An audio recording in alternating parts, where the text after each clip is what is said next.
The Bachelorette is back, and we have to dish on some of our favorite and least favorite limo entrances of the night.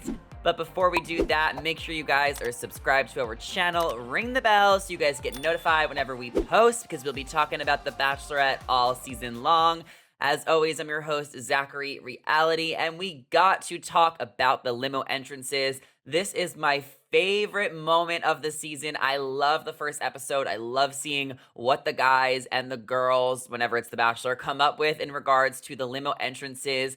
Also with the limo entrances, because I get a lot of questions about this, it's always like the producers and the contestants that kind of come up with like a mutual agreement or idea for the limo entrances. It's never one way or the other. Sometimes the producers will give the contestants like a prop or a gimmick, or sometimes the contestants will come up with their own thing, and then we'll see what makes magic and what doesn't. So let's talk about some of these limo entrances. We got some clips to go through. I want to hear from you guys at the end, but I have some opinions and I am ready to dish.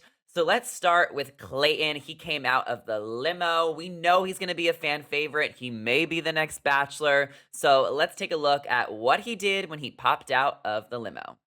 Give me your best shot. I'm going to be nice. It's it? your first day of That's school. it? I'm Okay. going to be nice. I want you to come back to class, you know? Oh my God. So I think this is hot. This is very...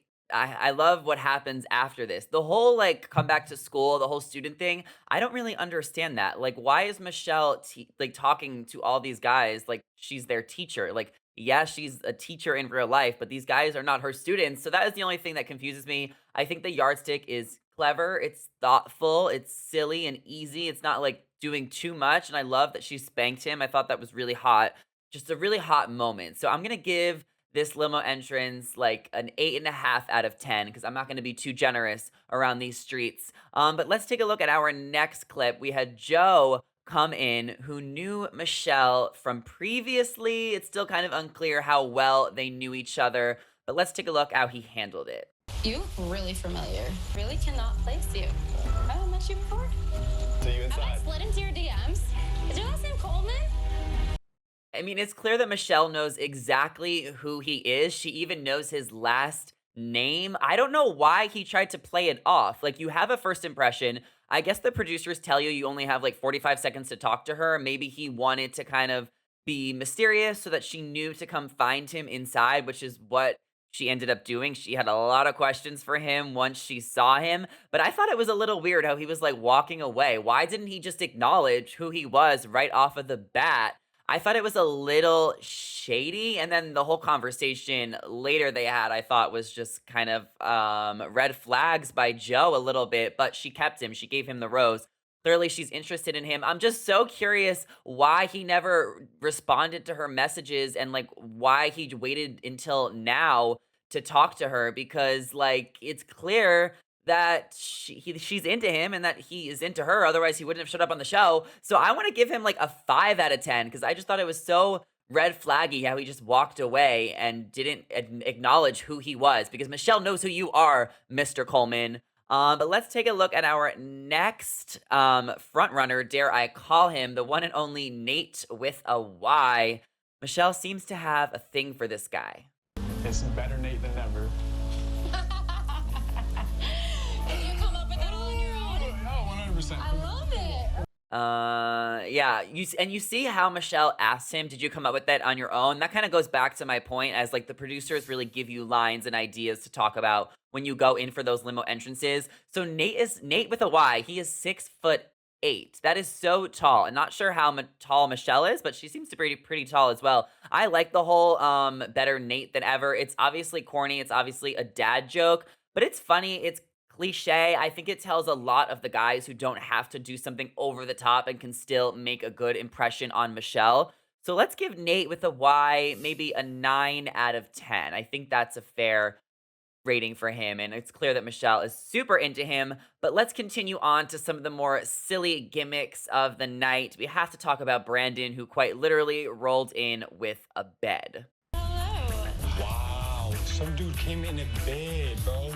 I normally don't get in bed on the first date. Oh, Don't get in that bed, Michelle. come on. This one is a horrible, like, so corny and cringy, the whole bed thing. It's never been done before, so I will give him that. But my biggest problem with this is the pillows and the blankets. It is the ugliest bed set I've ever seen. What kind of grown man has a checkered bed set with black and red checkers? This looks like a 6-year-old's bed.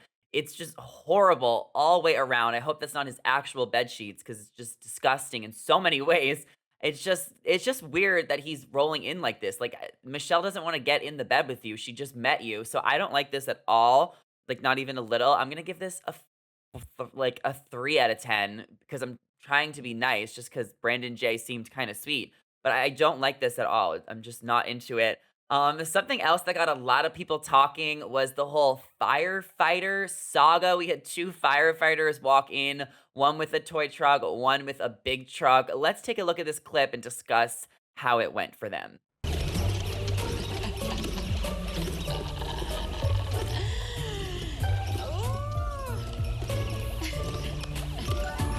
Okay, in Daniel's defense, the producers probably got him a toy truck and told him to do this. This was a complete setup by Daniel. He had no idea, okay? I totally justice for Daniel. He did not deserve this. I think it's really cute that he came in on the toy fire truck. Maybe it's paying tribute to the fact that Michelle has like young students who probably ride toy fire trucks. But I love that he's a firefighter. I think being a firefighter is definitely attractive. It's definitely somebody who does well for their community. So I'm going to give Daniel a 10 out of 10 because he was totally made to look a fool out of. And if you don't know what I'm talking about because you didn't watch the episode, let's take a look at this next firefighter, PJ, about how he showed Daniel up.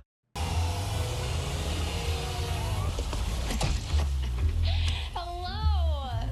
This your competition, bro. There's another firefighter inside.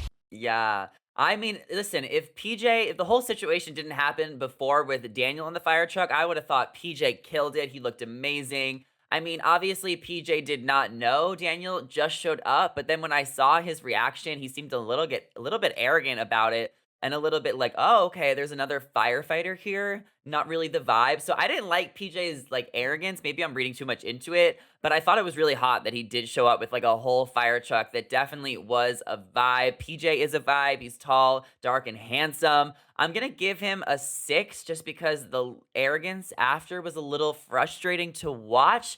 But then again, he probably didn't know. These producers know exactly what they're doing. It was a fun kind of gimmick to do the 2 firefighter stuff. I would have liked to see them have a conversation later in the night, but they didn't. But it was funny. It was cute. So let's take a look at the next clip. We have LT who shows up without any pants.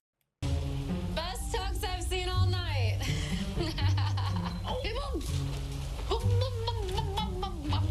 Man forgot his pants. Okay, I mean, this has been done before. We've had so many naked men show up. Did we not just see Kenny in Bachelor in Paradise? He was naked throughout the entire season. So I kind of think it's just so overdue and corny and cliche. However, I like it because at least Michelle she's getting to see what she's working with here, okay? She's getting to see him in his underwear. Now she knows what his body looks like, what his package looks like. Like, these are important things you need to know about someone when you're dating them. So I'm glad that LT is showing off all of his goods right off of the bat, and Michelle definitely is into it. You can see her smiling from ear to ear. I think it says he's a yoga instructor or something, so he's probably very in tune with himself and his body and just like being very spiritual and free and open. So I kind of like LT. I'll give him a 7 for that. I guess I won't be giving any 10s around these streets, but just a little doing too much, I think, on the first night. Let's take a look at our next clip. This is actually the one that bothers me the most out of all of the limo entrances, and I'll tell you why in a second. Oh my God. So, what kind of apple is it? Like ambrosia, I mean, I'm not gonna lie to you. I'm definitely a Granny Smith. A Granny Smith apple. I mean, this is ridiculous. I mean, we get that Michelle's a teacher. Are we gonna have to be hearing about it all season long? He's showing up as an apple. Like, who the hell shows up as an apple? I will say that I was very hesitant about Rodney by like looking at his bio and his picture, but after hearing him talk and him kind of carry himself, I think he has a lot more swag than he led on in the cast photo. So I will give him credit for that, but the apple is just not doing it for me whatsoever. I think it's so corny. I don't like it, and I feel like he should have at least been a regular apple instead of a Granny Smith apple. I like the green apples better, but that's just me. So I'll give him a 4 out of 10.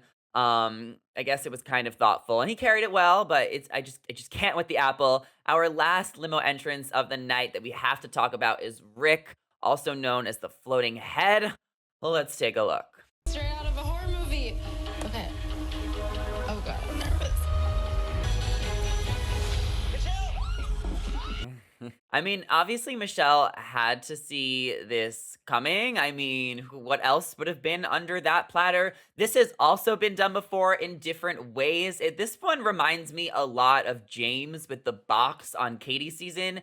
And it's just crazy how Rick had to stay in this platter throughout the entire night. I mean, he was able to get out at least when he was able to talk to Michelle. So I will give him credit for the dedication because it's probably so uncomfortable under that table. I mean, that's just weird. It's clever, it's funny. I personally would have ate him. I would have been hungry. I don't even know what to say about this. I really do want to give him effort for staying under there the entire night. I mean, a floating head could not be easy to be.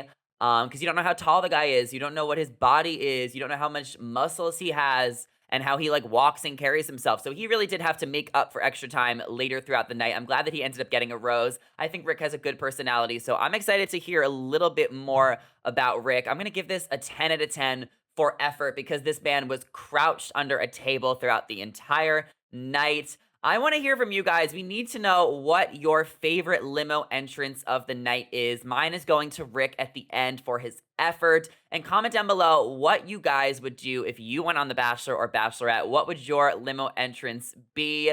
Make sure you guys are subscribed to our channel. Ring the bell. We'll be talking about The Bachelorette all season long. As always, I'm your host, Zachary Reality, and we will catch you guys next time for more Bachelor tea.